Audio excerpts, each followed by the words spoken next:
Senate Health and Human Services meeting, and Chairman Huffstadler, you mind opening us up in prayer? Sure. You're on mic number 9. Okay. Let's pray.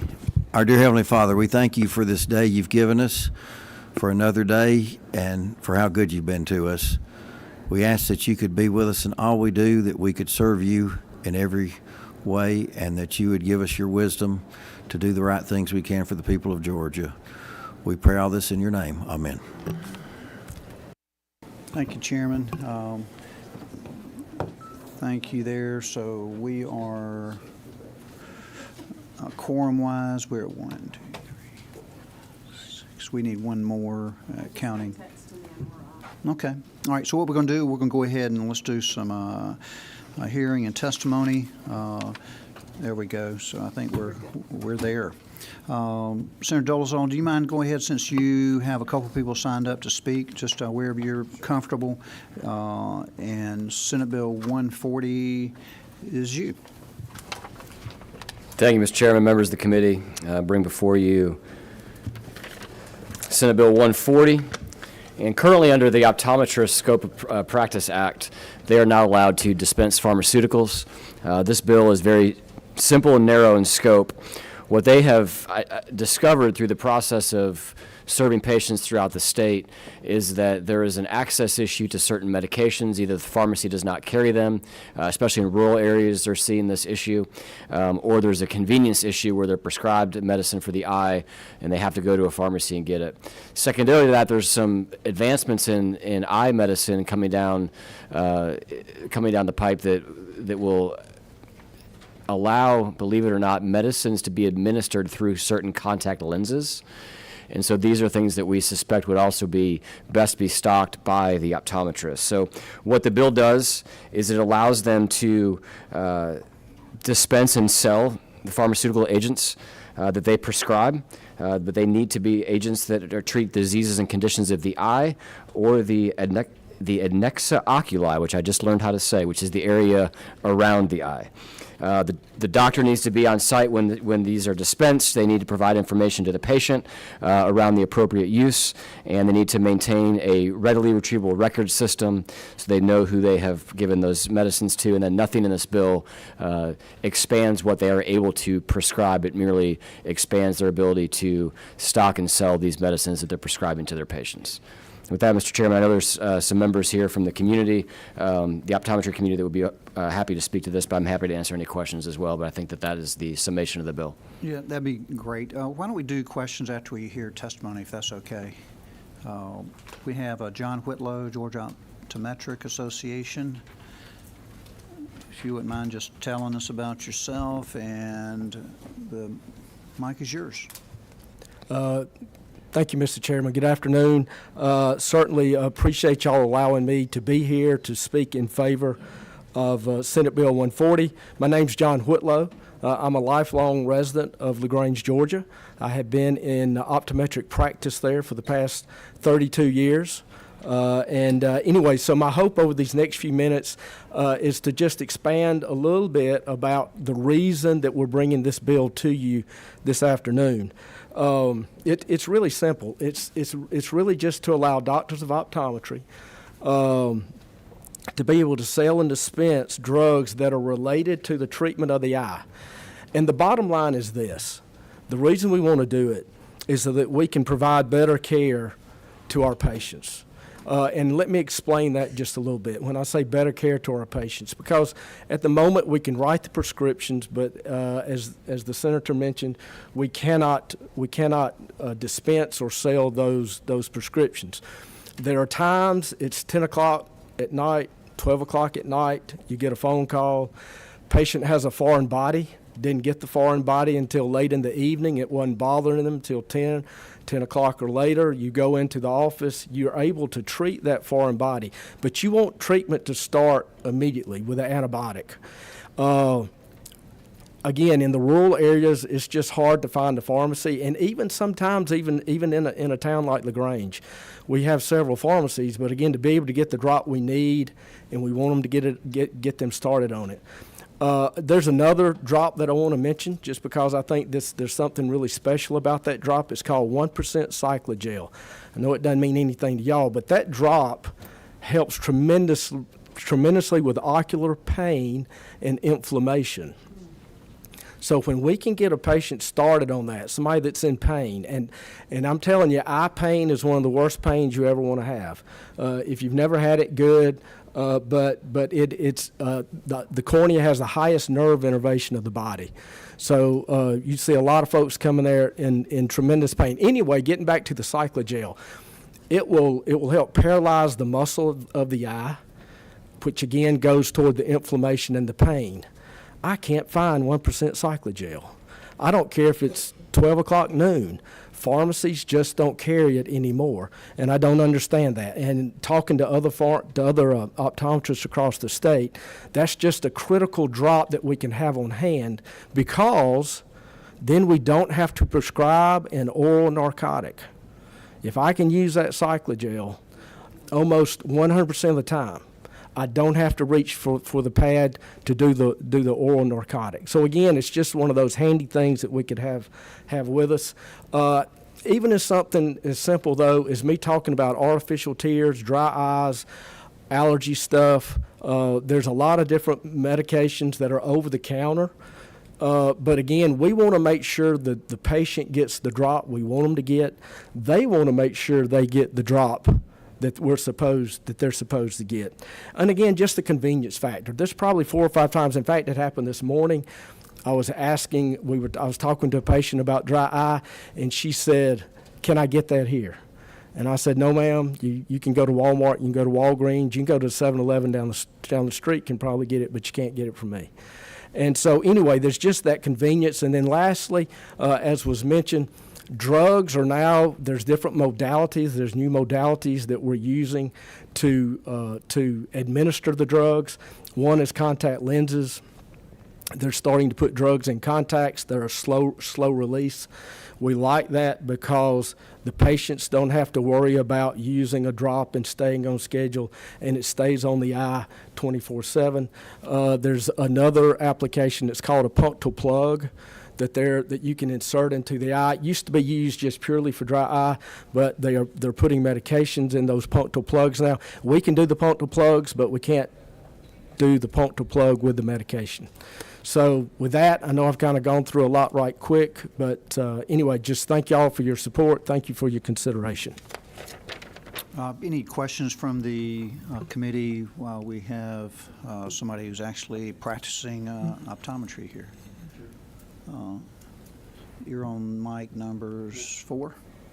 So just to hammer home the point you've made, this does nothing to change scope of practice. This is just a delivery system that allows us to get the meds you're already prescribing to people in a more efficient way at the point of, from the expert as opposed from the Walmart pharmacy or the Walmart down the street. Yes, sir. And I can't speak for all optometrists, but, I'm going to have my antibiotic of choice, and I'm going to probably have my antihistamine.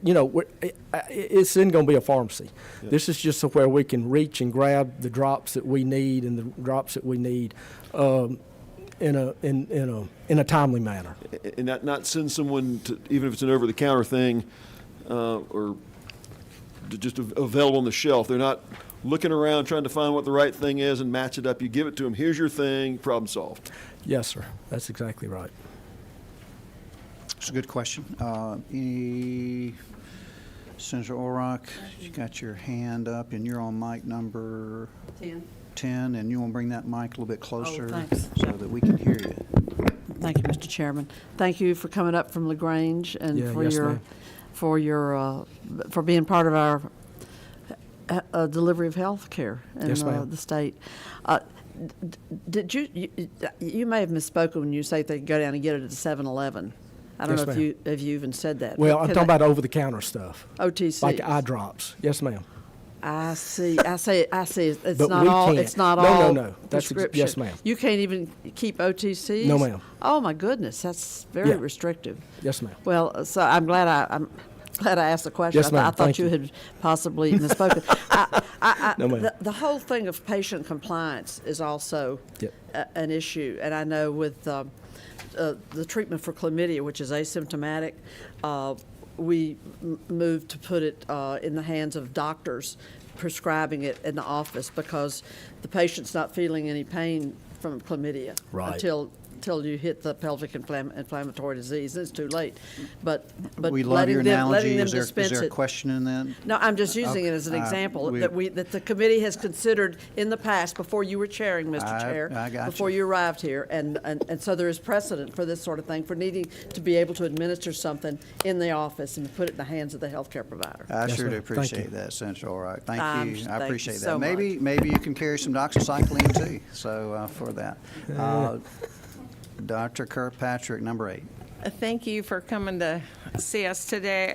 My question relates to insurance coverage and whether you've looked that far ahead, because we used to dispense drugs in my office, and that was an issue that we had to deal with from a contractual basis. So I'm just wondering if you guys had gotten that far. No, ma'am. Good luck with that. Yeah, good question. Yeah, and again, this is all about really a convenience factor and trying to help a patient. Right. It is, it's a challenge. Healthcare is complicated, but it's not very difficult to understand. I got you. Any other questions from the committee for Dr. Whitlow and Mr. Aubrey Williams? You also signed up to speak. You got 15 seconds. there. That is I'll wait. music to our ears. Aubrey Better- Village better General than Counsel. Toby Keith there. Here we go. For the GOA, just want to say, it doesn't apply to controlled substances. Does not allow us to dispense or sell controlled substances. Does not expand our scope of practice. It's not a vehicle. Thank you. Thank you, Mr. Williams. Appreciate that. Nobody else has signed up. Any other questions? Maybe questions for the author? Any questions for Chairman Dolezal, Chairman of Transportation and Extraordinaire? All righty. So, I'd like to move due pass on Senate Bill 140, LC 520693. all righty. We got, it's got due pass, and second was, all righty. Here we go. All right. Any further discussion? No further discussion. All those in favor say aye. All those opposed, like sign. Passes unanimously. Thank you. Okay. All right. Thank you, Chairman. So, appreciate it. Thank you. So we're going to switch to our colleague on the committee, former floor leader, Senator Hodges, the other senator from the coast. Would you like to stay where you are? All right, and that looks number 11. Please. Okay, and we're at Senate Bill 130, and you have the LC number in front of you, Yeah. LC 520632. 520632, Mr. Chairman. Okay, floor is yours. Thank you very much, and it's a pleasure to be the other senator from the coast. Colleagues, I'm bringing you Senate Bill 130. It's agency or board legislation from the Georgia Board of Healthcare Workforce. The purpose of the bill is to increase healthcare providers, the number of healthcare providers in Georgia. It does it in two ways. Number one, it expands the scope of medical education funding. And the second way is that it expands the scope of the Healthcare Workforce Board's Service Cancelable Loan Program. Section 1 of the bill amends Title 31, and Title 31 is written regarding funding of medical education provided by hospital authorities and designated teaching hospital. The law recognizes the state's responsibility to help fund medical education, to in turn increase the numbers of healthcare providers. So the law directs the Department of Community Health to pay up to $10,000 per annum for each resident receiving medical education in, as the law exists now, in both hospital authorities, hospitals, and what they call designated teaching hospitals. Hospital authority hospital obviously is a hospital run by hospital authority in Georgia, and a designated teaching hospital is just that. It's and either of those who have at least one resident participating at the time in a ACGME, which stands for Accreditation Council for Graduate Medical Education, in one of their approved programs. So what this does is the amendment to the code adds to the scope by changing the term designated teaching hospital to designated institution. And the reason to do that is so that in addition to hospitals owned by authorities and non-authority owned teaching hospitals now, this change adds medical facilities with a Center for Medicare, Medicaid service number that is now participating in Medicare and in Georgia Medicaid, and one that contracts with the state to offer ACGME programs. This would include so-called FQHCs, Federal Qualified Health Centers, or standalone clinics. So basically what you're doing is you're expanding the scope of the medical education program. You're adding FQHCs and you're adding standalone clinics as long as they have at least one resident participating in a program. This program is handled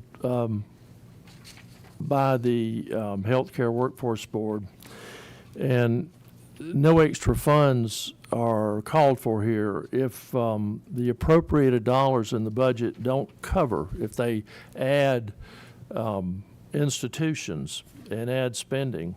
If the appropriated dollars don't cover the funding, they reduce the funding pro rata and don't add any other institutions to the funding until they have more dollars. Section 2 of this bill amends the code, Section 3134-2, again to trying to add to the number of providers in underserved areas by the state. And the way it does that, it adds final year resident and final year fellowship physicians to the list of providers that are eligible to participate in the board's loan programs. They have service cancelable loan programs in total right now, I think, involving about $5 million. And this just adds final year residents and it adds final year fellows to that program. And again, the Board of Healthcare Workforce would set the rules regarding requirements. But typically the way these programs have worked in the past is that for an agreement to serve in an underserved area,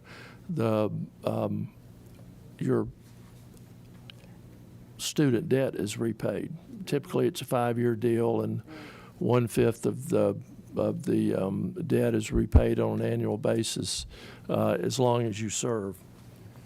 Then Section 3 merely requires the residents or the fellowship physicians to be born in the United States or to be native born and to be enrolled in an ACGME program.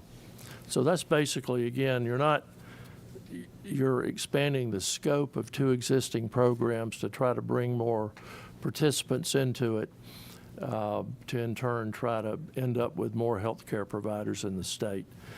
Chet Basine is the executive director of the Georgia Board of Healthcare Workforce. He was called out of town today, but he has been before this committee before and he's testified about what they do. That's the bill. I'd be glad to take any questions.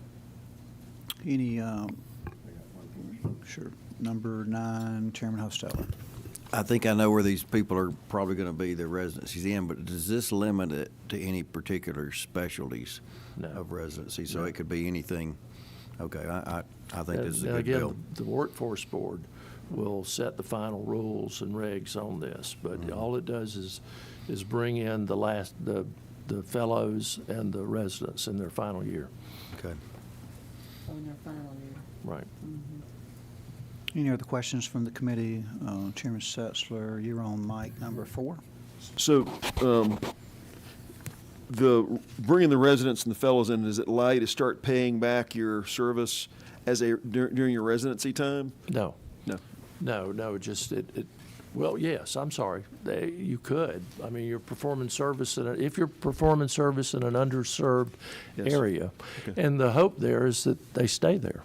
If they agree to stay there. So rather than having to have been through your residency and your fellowship, and then and only then you can begin your 5 years, Right. we're allowing the 5 years to be your residency and your fellowship. And you're eligible in your final year. So you're about to get out of your fellowship, you're about to get out of your residency and start whatever you're going to do. Cool. So your residency is at a minimum 3 years, and Right. fellowship maybe 1 to 5 years. So it's just the last year there that you're eligible to do that. We've been doing this for practicing physicians, and this just you- reaches you- down and If you see the grabs. list, actually, Get Senator Hodges, if the list is there, I think if you look on lines 78, 79, and 80, you'll see others that do qualify.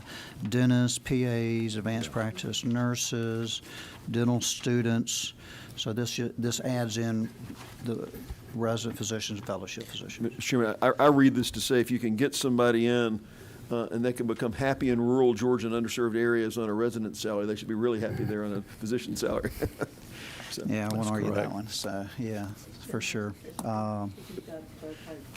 And just for what it's worth, I've in the last couple of years have helped the workforce board with similar programs to this. We did another one that you approved in this committee for to try to increase our nursing, the number of nurses by paying nurse proctors, paying people to teach nursing rather than practice nursing. You can make more money as a practice of nurse than you can teaching. So if you get somebody to agree to teach for 5 years and increase the cohort size and turn out more nurses, then it makes sense to pay for their. But that's the type of program that they do. And this has been a theme and with GME and nursing, graduate medical education, residents and fellows, and nursing, and we'll continue to work on that. And part of the problem is that, our population's gone from 9.5, 12 years ago to 10.9 or so, I think is where we are now. So we have continued to increase the number of medical students and residents, yet we're not much improved, actually we're a little bit worse per capita in the state. So we're going to continue to work on that. I mean, Georgia's a great place to live, right? So, Absolutely. I mean, people move here, and that's, I guess, a nice problem to have. If no more questions, Senator Mangum? Yes. You're on mic number, which one is that, 5? Okay. Thank you. To the author, the 10,000 per annum was already there. Do you have any history of why? I just happen to have a couple of people in my family, and they're all first-time doctors, like I'm a first-time lawyer. And the $10,000 is just a drop. Oh, It's not very incentive, and that's why I'm saying it. What is the history, and why are we only offering $10,000? And I know you don't have a financial. I'm not an expert, but I'm just in conversation with the folks from the healthcare board. The $10,000 is not what's actually paid. I mean, it's up to $10,000, and the actual money that's paid is more like $2,000 to $3,000. And then there's some matching federal money that comes with it. But So the question is how are residents and fellows paid? Is that what you're asking? So that they're, Well, the- only $10,000. well, the- You're telling me it's only $2,000. well, but that's to the, and you don't pay it to the resident. You pay it to the institution. And I can tell you, I'm on a board of a hospital right now that is trying to increase its residency program, and you don't make any money on it. You don't even get your costs back. But what it does do is it introduces potential doctors to your area. They help in your hospital, and then hopefully they hang around. So it's worth the investment. It's worth the loss. Just a big picture. Let's look at the big picture. Big picture is that most residency programs are financed through Medicare, 65 and older, age blind, disabled. So those hospitals have 5 years to max out all their residency programs, and then going forward, Medicare pays the hospital for those residents. Costs the hospitals nothing, right? And my son works way over 80 hours a week. He's a urology resident, and he is taking care, well, no, okay, so maybe, his hourly rate taking care of those patients for the hospital is pretty dang cheap. So I find a little trouble there with that. The hospital's not making any money on that. So the hospitals make money after they've made an initial investment, and then the salary is paid for by Medicare, and that's what generally is done. In the Northeast, like Massachusetts, the hospitals fund all of the residents' care because it is a significant advantage for them to do that. So not only do they get cheap labor, but they also get physicians to stay there. And they get physicians to do research, because most of those programs will require them to do a year of research, extending their care, extending their hourly wage, which is pretty dang good. So I listen to your hospital board may disagree with that, but I will tell you, we've run these numbers really close. That's what we're doing on the appropriations budget. GME is a big issue because we were 39th in the nation when it came to per capita physician. And because of our growth, yet adding medical students and residents, GME, 400, actually may have been closer to 600 or 800 through Governor Deal. Guess where we are now? We've gone from 39th to 41st. So we've gotten worse. So you'll see, I think, some of that in the budget, but that's a whole different topic. This is a policy health, and this is not the budget health. But that was a good question, and hopefully that helped answer your question. I want to sign on to anything to incent students to Practice here in the state of Georgia, because Right, and statistically, so if you go to medical school, and then if you do your residency here, it's 75%, maybe even much higher than that. So, and again, Georgia's attractive. Most residents want to stay here as long as we can get that tort reform bills done. see, it has nothing to do with that, Mr. Chairman. All right, I'll certainly entertain a motion. Anybody entertain a motion? I'll recognize Dr. Kirkpatrick for a motion. Okay. Do pass on LC 520632. All right. Second, Senator Halpern.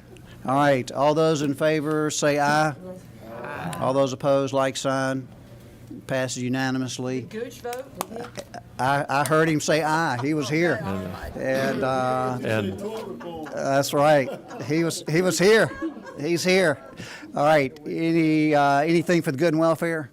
I will go back to the board of directors of my hospital and the finance committee, and I'll report to them that the esteemed chairman of the Senate Health and Human Services Committee will tell them to pull as many residents as they can. As a matter of fact, make a ton of money. Let me just, if you're serious about that, there is a way to reset that was passed by Congress 2 years ago, to reset your hospital so that you can expand your residency program, and that's a really good thing. And I think that would be advantageous, because I think we need to do that for all, and certainly coastal Georgia is needed too. We got it. All right, meeting adjourned. Thank you.